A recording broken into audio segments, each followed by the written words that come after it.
For example बेटे मैं यहाँ पर भी ट्राई करता हूँ, मैं आपको दिखाता हूँ। फॉर एग्जांपल मैं यहाँ लिखता हूँ गूगल पे जाके ऑस्ट्रेलिया टाइम नाउ, ऑस्ट्रेलिया का मैं टाइम जान सकता हूँ, वेदर जान सकता हूँ, तो ये मुझे लाइवली बता रहा होगा ऑस्ट्रेलिया में किस सिटी में क्या टाइम होगा ये देख। तो बेटा इसको भी हम क्या कहेंगे, real time. Welcome to Computer with Salman. I am Salman Ahmed, a young, passionate programmer and a computer science teacher. Let's learn, build and grow together. अस्सलामुअलैकुम dear students and welcome back to another video. अच्छा बेटा, last lecture में हमने discuss किया था file system structure and management के बारे में। बेटा आज के लेक्चर में हम डिस्कस करेंगे टाइप्स ऑफ ऑपरेटिंग सिस्टम के बारे में। So let's see what are types of operating system. बेटा जैसे कि आप जानते हैं कि ये हमारा आज का टॉपिक है और ये फाइनल टॉपिक है, इसके बाद ये चैप्टर एंड हो जाएगा। बेटा जैसे कि आप जानते हैं कि इस चैनल पे सिर्फ आपकी लर्निंग नहीं होती, लर्निंग के साथ बुक पे मार्किंग भी करवाई जाती है और आपको नोट्स भी प्रोवाइड किए जाते हैं। आप इसे डाउनलोड भी कर सकते हैं। आपको जैसे कि हर वीडियो में गाइड किया जाता है कि आप इस वेबसाइट पर, ये जो मेरी वेबसाइट है, इसमें क्या क्या एक्शंस परफॉर्म कर सकते हैं। तो चलिए बेटे टॉपिक को स्टार्ट करते हैं। ये हमारा लास्ट टॉपिक है। बेटा जैसे कि आप जानते हैं कि ये टाइप्स हैं ऑपरेटिंग सिस्टम की,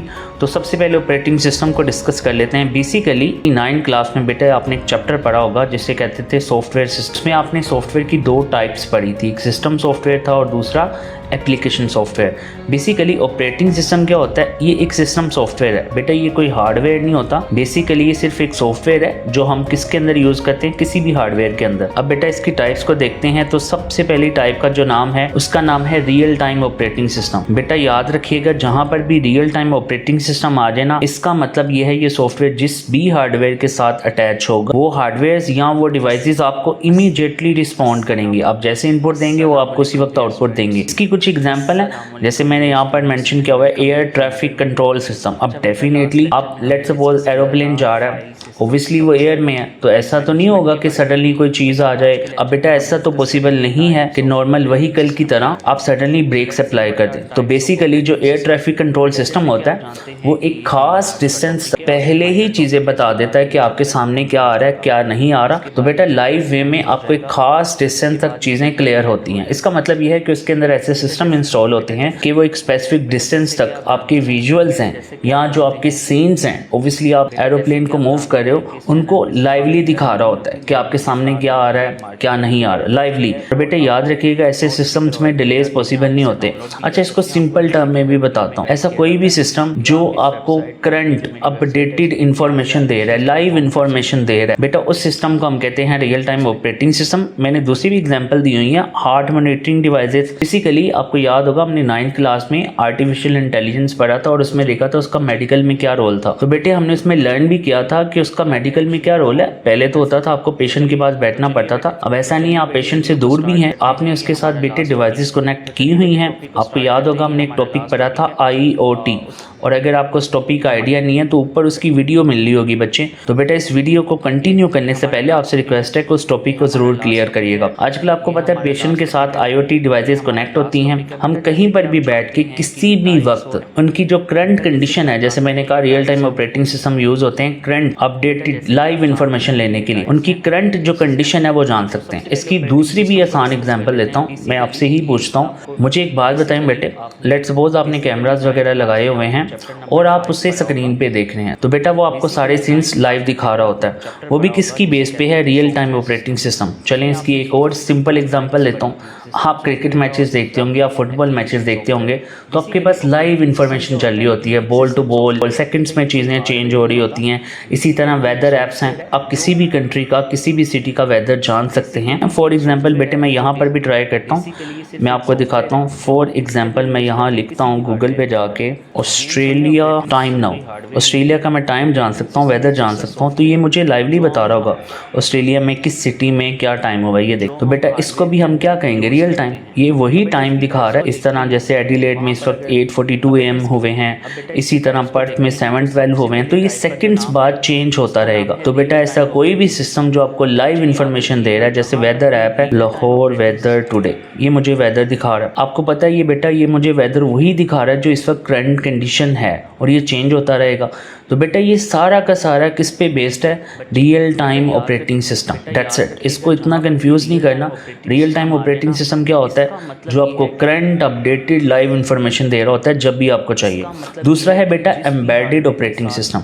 अब एम्बेडेड ऑपरेटिंग सिस्टम क्या होते हैं बच्चे, याद रखना, एम्बेडेड ऑपरेटिंग सिस्टम ऐसे ऑपरेटिंग सिस्टम होते हैं जो बेसिकली किसी स्पेसिफिक टास्क को, एक सिंगल टास्क को परफॉर्म करने के लिए इस्तेमाल होते हैं। फॉर एग्जांपल वॉशिंग मशीन, आपको पता ऑटोमेटिकली वॉशिंग मशीन चली हुई हैं। मुझे एक बात बताएं, उनके अंदर जो चिप इंस्टॉल है जो ऑटोमेटिक सारा प्रोसेस कर रहा है, क्या वो वॉशिंग मशीन के अलावा किसी दूसरी चीज़ को भी एग्जीक्यूट कर रहा है? डेफिनेटली नहीं, वो सिर्फ और सिर्फ वॉशिंग मशीन को ही एग्जीक्यूट कर रहा है। तो मैंने दोबारा बताया कि एम्बेडेड ऑपरेटिंग सिस्टम ऐसे होते हैं जो किसी स्पेसिफिक टास्क को, यहाँ पर लिखा भी हुआ है फॉर अ स्पेसिफिक डिवाइस और फंक्शन, ये किसी स्पेसिफिक टास्क को परफॉर्म करने के लिए इस्तेमाल होते हैं। यहाँ पर लिखा भी हुआ है, अगेन जैसे मैंने बोला single task, one main task, जैसे वॉशिंग मशीन का बता दिया। इसी तरह बेटा माइक्रोवेव्स हैं, इसी तरह स्मार्ट टीवीज़ हैं। जैसे कि आप रिमोट से, मुझे एक बात बताएं, क्या जो टीवी का रिमोट होता है क्या उससे आप एसी कंट्रोल कर सकते हैं? क्या आप उससे दूसरी चीज़ें कंट्रोल कर सकते हैं? आजकल तो फ़ैन भी रिमोट वाले आए हुए हैं। डेफिनेटली आप जो एसी का रिमोट है उससे एसी कंट्रोल कर सकते हैं, टीवी का है तो टीवी कंट्रोल कर सकते हैं।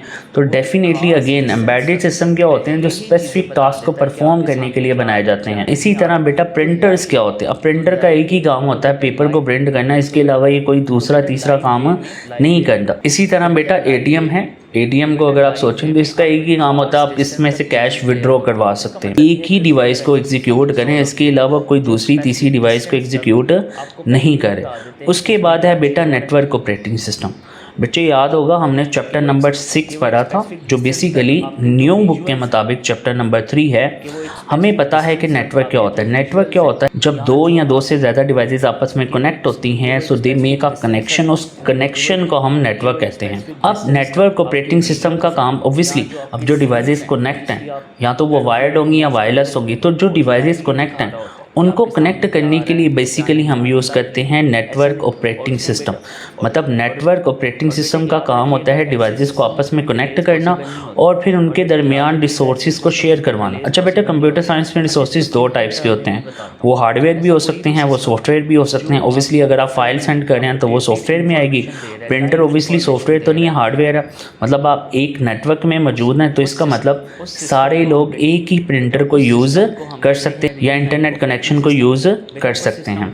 उसके बाद है बेटा सिंपल, लास्ट वन है वो है मोबाइल ऑपरेटिंग सिस्टम। तो बेटा ये आपको नाम से ही पता चल गया कि मोबाइल ऑपरेटिंग सिस्टम किस में इस्तेमाल होगा। यहाँ पर मेंशन भी है, नीचे मैंने लिखा भी हुआ है कि आपको किस में मिलेगा। जितने भी स्मार्टफोन्स हैं, टैबलेट्स हैं, ओबियसली मोबाइल ऑपरेटिंग, आईफोन का एक अलग ऑपरेटिंग सिस्टम है, एंड्रॉयड का एक अलग है। तो वो बेटा डिफरेंट ऑपरेटिंग सिस्टम यूज़ करें, लेकिन वो बेसिकली आएगा किसमें, दोनों वो आएंगे mobile operating system. Smart watch में यूज़ हो रहे हैं, टैबलेट में इस्तेमाल हो रहे हैं। तो बेटे ऐसे ऑपरेटिंग सिस्टम जिनका आपको यूज़ मिले स्मार्टफोन में, टैबलेट्स में, आईपैड में, स्मार्ट वॉचेस में, उन ऑपरेटिंग सिस्टम को हम कहते हैं मोबाइल ऑपरेटिंग सिस्टम। ये नाम से ही बेटा ऑब्वियस था कि ये किस में इस्तेमाल होगा। बेटा जैसे कि आप जानते हैं कि हर वीडियो में आपके पास एक छोटा सा क्विज होता है, तो ये छोटा सी क्वेश्चन है, 2 क्वेश्चन है, आपने इनका आंसर कमेंट बॉक्स में करना है।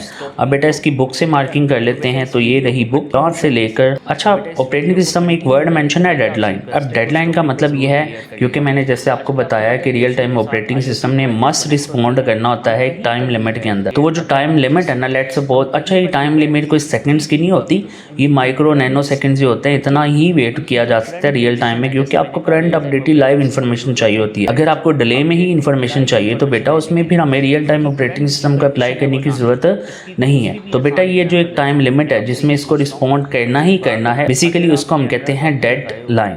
तो ये इसकी कुछ फीचर्स हैं जो मैंने सारा कुछ आपको बता दिया। अच्छा बच्चों, फर्दर मूव करने से पहले आपसे छोटी सी रिक्वेस्ट है, इस वीडियो को लाइक करें, शेयर करें और इस चैनल को सब्सक्राइब करें। उसके बाद ये डेफिनेटली आप वहाँ पर लगाते हैं जहाँ पर सिचुएशन बेटा क्रिटिकल होती है। मैंने आपको पेशेंट की एग्जांपल दी, मैंने आपको लाइव कैमरास की एग्जांपल दी। तो बेटा डेफिनेटली ये सारा कुछ किस में आएगा, क्रिटिकल सिस्टम में आएगा। उसके बाद है बच्चे हमारे पास जो नेक्स्ट है उसमें है एम्बेडेड, तो एम्बेडेड को आपने मार्क करना है। अच्छा बेटा यहाँ पर लिखा भी हुआ है, जैसे मैंने आपको बताया था कि स्पेसिफिक टास्क को परफॉर्म करने के लिए इस्तेमाल होते हैं। उसके बाद बच्चे हमारे पास है जो नेक्स्ट है वो है नेटवर्क ऑपरेटिंग सिस्टम, और इसको आपने मार्क करना है मल्टी पॉइंट सर्वर के साथ। इसी तरह बेटा इसकी कुछ फीचर्स हैं, ये आपको बता रहा है ये यूज़ कहाँ होगा, ये सारा कुछ बच्चे मैंने आपको बता दिया। सिमिलरली बेटे ये हमने ये भी क्लियर कर लिया, ये भी आपने सारा करना है। अच्छा इसके की फीचर बेशक रहने दीजिएगा, आपको इसकी डेफिनेशन आए, यूज़ कहाँ होता है बस ये पता हो। उससे बेहतर है कि बेटे आपको नोट्स में से ये चीज़ें प्रोवाइडेड हैं आसान वर्डिंग में, आप यहाँ से इसको प्रिपेयर